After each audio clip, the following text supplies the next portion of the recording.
Chapter 28. It was clear that I must repair to our town next day, and in the first flow of my repentance, it was equally clear that I must stay at Joe's. But, when I had secured my box place by tomorrow's coach, and had been down to Mr. Pocket's and back, I was not by any means convinced on the last point, and began to invent reasons and make excuses for putting up at the Blue Boar. I should be an inconvenience at Joe's, I was not expected, and my bed would not be ready, I should be too far from Miss Havisham's, and she was exacting and mightn't like it. All other swindlers upon earth are nothing to the self-swindlers, and with such pretenses did I cheat myself. Surely a curious thing. That I should innocently take a bad half-crown of somebody else's manufacture is reasonable enough, but that I should knowingly reckon the spurious coin of my own make as good money. An obliging stranger, under pretense of compactly folding up my banknotes for security's sake, abstracts the notes and gives me nutshells, but what is his sleight of hand to mine, when I fold up my own nutshells and pass them on myself as notes? Having settled that I must go to the Blue Boar, my mind was much disturbed by indecision whether or not to take the Avenger. It was tempting to think of that expensive mercenary publicly airing his boots in the archway of the Blue Boar's posting yard. It was almost solemn to imagine him casually produced in the tailor's shop, and confounding the disrespectful senses of Trabb's boy. On the other hand, Trabb's boy might worm himself into his intimacy and tell him things, or, reckless and desperate wretch as I knew he could be, might hoot him in the High Street. My patroness, too, might hear of him and not approve. On the whole, I resolved to leave the Avenger behind. It was the afternoon coach by which I had taken my place, and, as winter had now come round, I should not arrive at my destination until 2 or 3 hours after dark.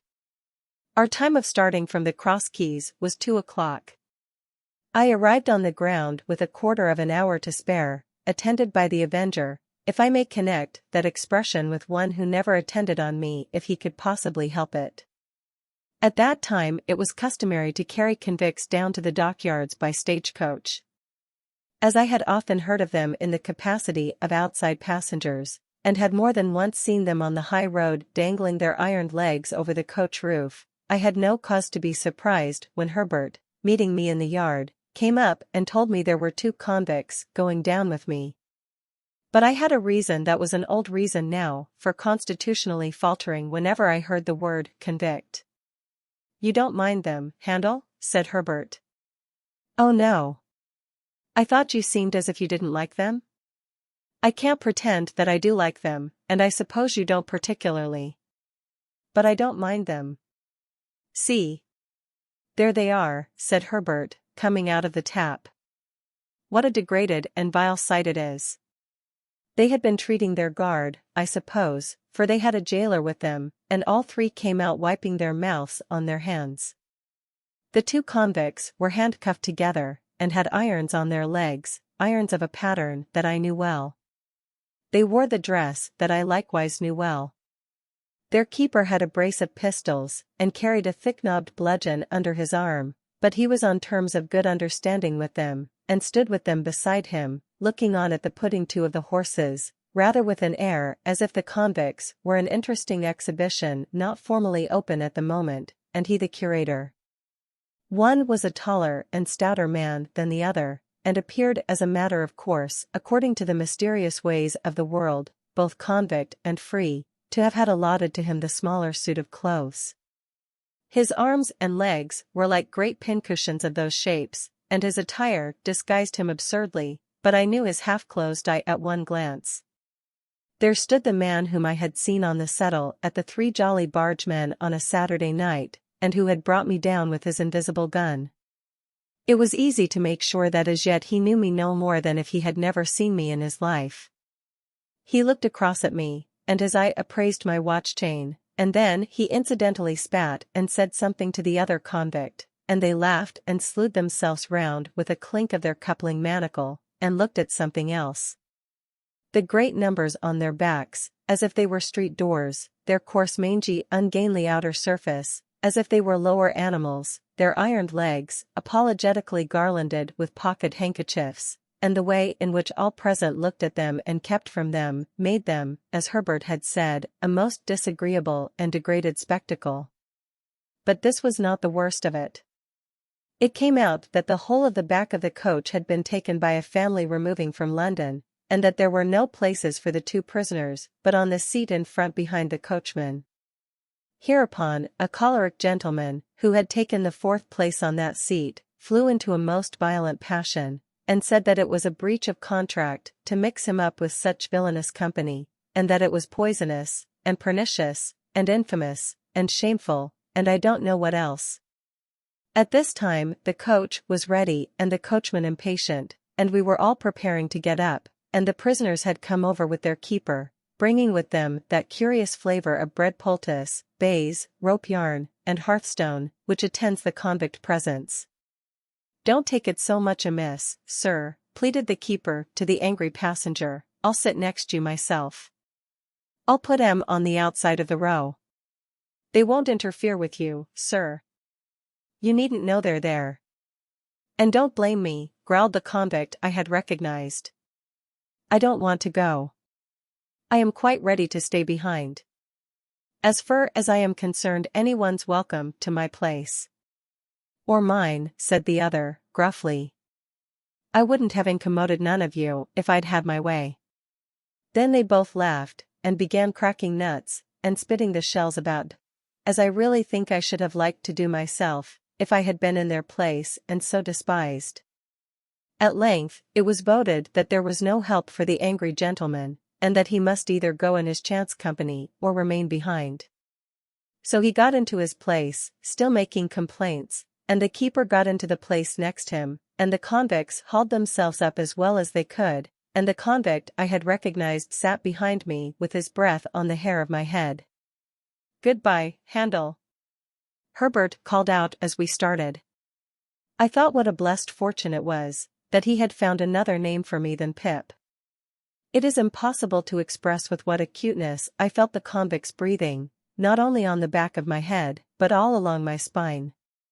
The sensation was like being touched in the marrow with some pungent and searching acid. It set my very teeth on edge. He seemed to have more breathing business to do than another man, and to make more noise in doing it, and I was conscious of growing high-shouldered on one side, in my shrinking endeavors to fend him off. The weather was miserably raw, and the two cursed the cold. It made us all lethargic before we had gone far, and when we had left the halfway house behind, we habitually dozed and shivered and were silent. I dozed off, myself, in considering the question whether I ought to restore a couple of pounds sterling to this creature before losing sight of him, and how it could best be done. In the act of dipping forward as if I were going to bathe among the horses, I woke in a fright and took the question up again. But I must have lost it longer than I had thought, since, although I could recognize nothing in the darkness and the fitful lights and shadows of our lamps, I traced marsh country in the cold damp wind that blew at us. Cowering forward for warmth and to make me a screen against the wind, the convicts were closer to me than before. The very first words I heard them interchange as I became conscious, were the words of my own thought, 2 1-pound notes. "How did he get 'em?" said the convict I had never seen. "How should I know?" returned the other. "He had 'em stowed away somehows. Give him by friends, I expect." "I wish," said the other, with a bitter curse upon the cold, "that I had 'em here." 2 1-pound notes, or friends? 2 1-pound notes. I'd sell all the friends I ever had for one, and think it a blessed good bargain. "Well? So he says?" "So he says," resumed the convict I had recognized. "It was all said and done in half a minute, behind a pile of timber in the dockyard. You're going to be discharged." Yes, I was. Would I find out that boy that had fed him and kept his secret, and give him them 2 1-pound notes? Yes, I would. And I did. "More fool you," growled the other. "I'd have spent 'em on a man, in wittles and drink. He must have been a green one." "Mean to say he knowed nothing of you?" "Not a ha'porth. Different gangs and different ships. He was tried again for prison breaking, and got made a lifer. And was that, honor, the only time you worked out, in this part of the country? The only time. What might have been your opinion of the place? A most beastly place. Mudbank, mist, swamp, and work, swamp, mist, and mudbank. They both execrated the place in very strong language, and gradually growled themselves out, and had nothing left to say. After overhearing this dialogue, I should assuredly have got down and been left in the solitude and darkness of the highway, but for feeling certain that the man had no suspicion of my identity. Indeed, I was not only so changed in the course of nature, but so differently dressed and so differently circumstanced, that it was not at all likely he could have known me without accidental help. Still, the coincidence of our being together on the coach was sufficiently strange to fill me with a dread that some other coincidence might at any moment connect me, in his hearing, with my name. For this reason I resolved to alight as soon as we touched the town, and put myself out of his hearing. This device I executed successfully. My little portmanteau was in the boot under my feet. I had but to turn a hinge to get it out. I threw it down before me, got down after it, and was left at the first lamp on the first stones of the town pavement. As to the convicts, they went their way with the coach, and I knew at what point they would be spirited off to the river. In my fancy, I saw the boat with its convict crew waiting for them at the slime-washed stairs, again heard the gruff, "Give way, you," like and order to dogs, again saw the wicked Noah's Ark lying out on the black water. I could not have said what I was afraid of, for my fear was altogether undefined and vague, but there was great fear upon me. As I walked on to the hotel, I felt that a dread, much exceeding the mere apprehension of a painful or disagreeable recognition, made me tremble. I am confident that it took no distinctness of shape, and that it was the revival, for a few minutes, of the terror of childhood. The coffee-room at the Blue Boar was empty, and I had not only ordered my dinner there, but had sat down to it, before the waiter knew me. As soon as he had apologized for the remissness of his memory, he asked me if he should send boots for Mr. Pumblechook. No, said I, certainly not. The waiter, it was he who had brought up the great remonstrance from the commercials, on the day when I was bound, appeared surprised, and took the earliest opportunity of putting a dirty old copy of a local newspaper so directly in my way, that I took it up and read this paragraph. Our readers will learn, not altogether without interest, in reference to the recent romantic rise in fortune of a young artificer in iron of this neighborhood, what a theme, by the way, for the magic pen of our as yet not universally acknowledged townsman Tooby, the poet of our columns, that the youth's earliest patron, companion, and friend, was a highly respected individual not entirely unconnected with the corn and seed trade, and whose eminently convenient and commodious business premises are situate within 100 miles of the High Street. It is not wholly irrespective of our personal feelings that we record him as the mentor of our young Telemachus, for it is good to know that our town produced the founder of the latter's fortunes. Does the thought-contracted brow of the local sage or the lustrous eye of local beauty inquire whose fortunes? We believe that Quintin Matses was the blacksmith of Antwerp. Verb. Sap.